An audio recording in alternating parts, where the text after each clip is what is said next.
Hello everyone, welcome back to IMO Reviews. Today we are discussing Teenage Mutant Ninja Turtles Mutant Mayhem, directed by Jeff Rowe and starring Jackie Chan, Paul Rudd, Nicholas Cantu, Micah Abbey, Brady Noon, Shaman Brown Jr., Ice Cube, John Cena, Seth Rogen, and many, many more. The Teenage Mutant Ninja Turtles are back, as our four favourite turtles team up with April O'Neil to take down a supervillain. So before we get into the movie, I should probably tell you where I stand on TMNT. As a kid, I absolutely loved them. Growing up in the 90s, I was a prime target audience for them. I had all of their toy figurines. So yeah, it's fair to say they were my jam. Mikey was always my personal favourite. His orange eye mask matched my hair, and he also likes pizza and nunchucks. Me too, Mikey. Me too. But as all boys grow into men, I did outgrow the Teenage Mutant Ninja Turtles, and I honestly haven't thought about them since Michael Bay thought a realistic CGI rendition would be a good idea. Ugh. But now we're back with a fresh take, a new team behind it, a new cast, a new animation style. So what did I think about it? Getting into the positives, I really did enjoy this animation style. It's clearly inspired by the likes of Spider-Verse, but it's separated enough to feel like it's doing its own thing. I liked that it was a little bit rough around the edges, and it's certainly very creative in its colour and the way it does explosions. There's this lovely blend of hand-drawn, hand-painted, and pastel-like colours all the way through the film, and it is very visually arresting, even if some of the character designs can be a little bit ugly, but apart from that, everything else looks wonderful. It's energetic, it's lively, it's fun, and it knows exactly what it is and who it's aimed at. It was actually quite refreshing to see a kids film that's aimed at kids, and equally isn't insufferable for the parents who have to go along for the ride too. So many of late have forgotten entirely that it is for kids, and they overstep the mark by having swear words or weird little nods to sexual innuendos and things like that. Or the cringe counter goes right to the other end and it just becomes goo goo gaga cocoa melon nonsense. But not here. TMNT Mutant Mayhem absolutely nailed it. Everyone can have a good time with this, and they handle the characters and the material with a real respect.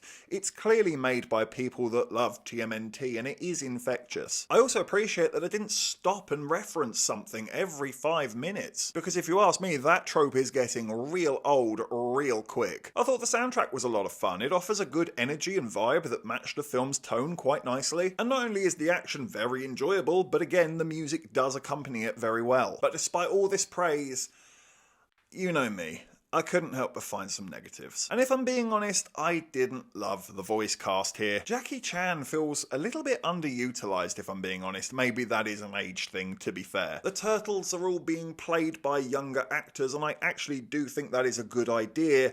But the problem is there isn't enough range between them. There isn't anything that really separates this one from this one. They do all kinda sound the same. If you were to close your eyes and just listen to what they're saying, the only way you'd be able to tell who it is by who is the most likely to say that line. It isn't based on anything distinguished in their voice. It can be quite hard to place them as well. I mean, they never felt like 40-year-old men, that's for sure. But they are teenage mutant Ninja Turtles, and sometimes they come across and sound like they're maybe 10, 11. And while we stay with the voice cast, I don't think Ice Cube was very good in this at all, if I'm being honest. I didn't like his design either. He's not a very interesting character. Paul Rudd is just Paul Rudd. This movie made me miss voice actors doing voice acting. It's now all about which star can sell the movie rather than who can actually do the job. If Paul Rudd isn't a voice actor, why is he doing voice acting? It just detracts from the character on screen, because I can't help but look at that gecko and think, oh, that's Paul Rudd, rather than see the character. And I wasn't crazy about this April O'Neil either. I think they were trying to humanise her and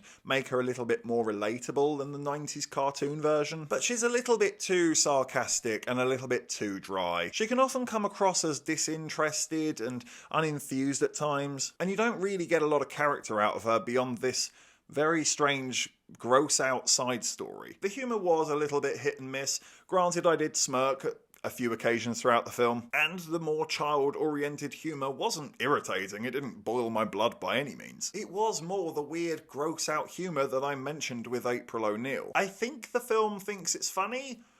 It's not. It's just gross and very strange. I'm going to give Teenage Mutant Ninja Turtles Mutant Mayhem an 8 out of 10. It is undeniably a little bit rough around the edges, but I can't lie. I thought it was charming, I thought it was fun. It's a solid family popcorn flick that really does respect the source material, and it has surprisingly got me in a turtling mood. I do feel like chucking on the 90s cartoon and ordering a pizza. Thank you for watching this review. Please be sure to hit that like button and hit the subscribe button if you haven't already, and please do hit the comment section as well. Have you seen Teenage Mutant Ninja Turtles Mutant Mayhem? I won't miss saying that. What did you think about it? Let me know in the comment section below. And of course, if you haven't had enough of this crazy ginger, well, you can always click on these suggested videos right here and get yourself lost in an IMO wormhole. But if not, take care, and I look forward to seeing you on the next review.